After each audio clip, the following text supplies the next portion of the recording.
নমস্কার, আমি অঙ্কিতা। আর আজকে এখানে সবাই মিলে উপস্থিত হওয়ার কারণ হচ্ছে এখানে আজকে পালন হচ্ছে ভাইফোঁটা। তো এখন ছোটদের ভাইফোঁটা চলছে, তারপরেই শুরু হয়ে যাবে বড়দের ভাইফোঁটা। আর এই যে এখানে মৌদি অলরেডি মনীষকে ফোঁটা দিতে শুরু করে দিয়েছে।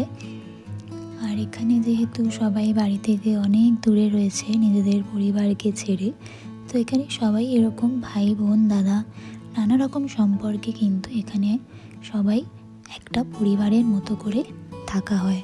তো সবাই একসাথে খুব মজা হই হুল্লোড়ও করা হয়।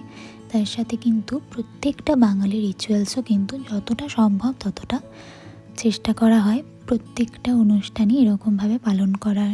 তো মৌদির ভাইফোঁটা দেওয়া হয়ে যাওয়ার পরে এখন লাবণীদি মনীষকে ভাইফোঁটা দিচ্ছে। তো আমি সবার ভিডিওটা নিইনি, যেহেতু ভিডিওটা অনেক বড় হয়ে যাবে, তো আমি শুধু মনীষের ভিডিও ক্লিপিংসটাই এখানে আমি অ্যাড করেছি।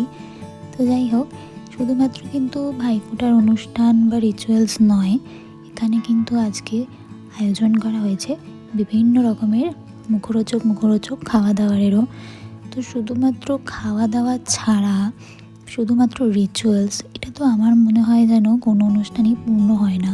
তো যাই হোক, এইসব পর্ব মিটলেই কিন্তু আমাদের খাওয়া দাওয়া শুরু হয়ে যাবে। তো চলুন আপনাদেরকে দেখাই স্টার্টারে কী রয়েছে।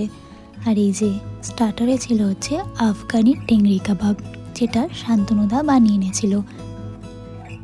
আর স্টার্টার খাওয়ার পর্ব শেষ করে নিজেদের পেটটাকে একটুখানি রেস্ট দেওয়ার জন্যে আমরা এখানে শুরু করে দিয়েছি দামশারাত খেলা।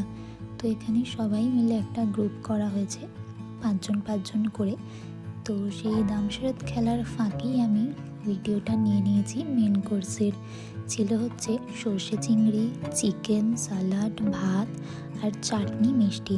চাটনিটা আমি বানিয়ে নিয়ে গেছিলাম, আর বাকি রান্না কিন্তু লাবণীদি নিজেই বাড়িতে করেছিল। তো যাই হোক, এই ভিডিওটি এই পর্যন্তই। কেমন লাগলো আমাকে অবশ্যই জানাবেন। টাটা।